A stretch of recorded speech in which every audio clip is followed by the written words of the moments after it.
ஆண்டவராகிய இயேசு கிறிஸ்துவினை நாம் மையப்படுவதாக இந்த காலவெளியிலே உங்கள் யாவரையும் பார்ப்பதில் மிகுந்த சந்தோஷம். 119ஆம் சங்கீதத்தினுடைய 113ஆம் வசனம் எனக்கு ரொம்ப பிடிச்ச வசனம். வீண் சிந்தைகளை நான் வெறுத்து உம்முடைய வேதத்தில் பிரியப்படுகிறேன்.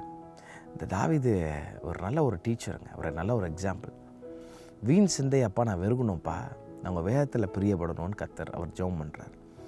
இன்றைக்கி கூட இந்த சத்தத்தை கேட்டுக்கொண்டிருக்கிற அன்பு ஜனமே, வீண் சிந்தைகளை அவாய்ட் பண்ணணும். பாரமான யாவற்றும் நம்ம சுற்றி நெருங்கி வர பாவத்தையும் நம்ம கர்த்தர் பிரிச்செடுத்து வேற உலகத்தில் கர்த்தரை கொண்டு போய் வைக்கல, அதே பாவம் நிறைஞ்ச உலகத்தில் தான் வச்சுருக்கிறார். ஃப்ரீ வில்ல கொடுத்துருக்கிறார். வீண் சிந்தைன்றது வரவே வராதுன்னு இல்லை. நம்ம தலைக்கு மேலே பறவைகள் பறக்கிறது நம்ம ஒரு நாள் ஒன்றும் பண்ண முடியாது. நம்ம தலைக்கு மேலே பறவை பறக்கும் போது அதை சும்மா தட்டி தான் ஒன்றும் பண்ண முடியாது, பறந்துட்டு தான் இருக்கும். ஆனால் நம்ம தலைமையில் கூடு கட்டாமல் இருக்கிறத நம்மளால் தடுக்க முடியும். அப்போது வீண் சிந்தைன்றது நிறையா வரும். அப்படியே சில பேர் டே ட்ரீமிங் பண்ணுவாங்க.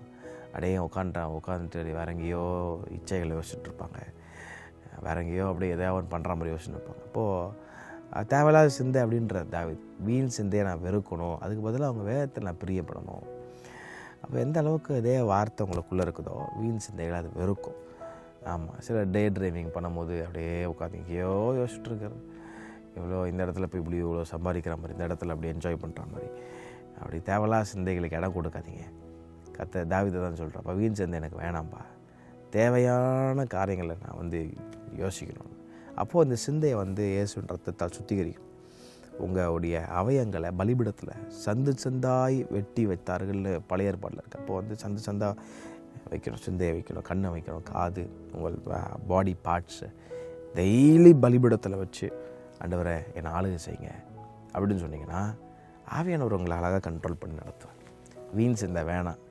ஆமாம், இன்றைக்கி சொல்லுங்கள், வீண் சிந்தை வேணாம் ஆண்டவரே அப்படின்னு சொல்லி ஜெபம் பண்ணி பாருங்கள். ஆண்டவர்களாக நடத்துவார். கர்த்தர் தாமே உங்களை அவரை ஆசீர்வதிப்பாராக. ஆமென்.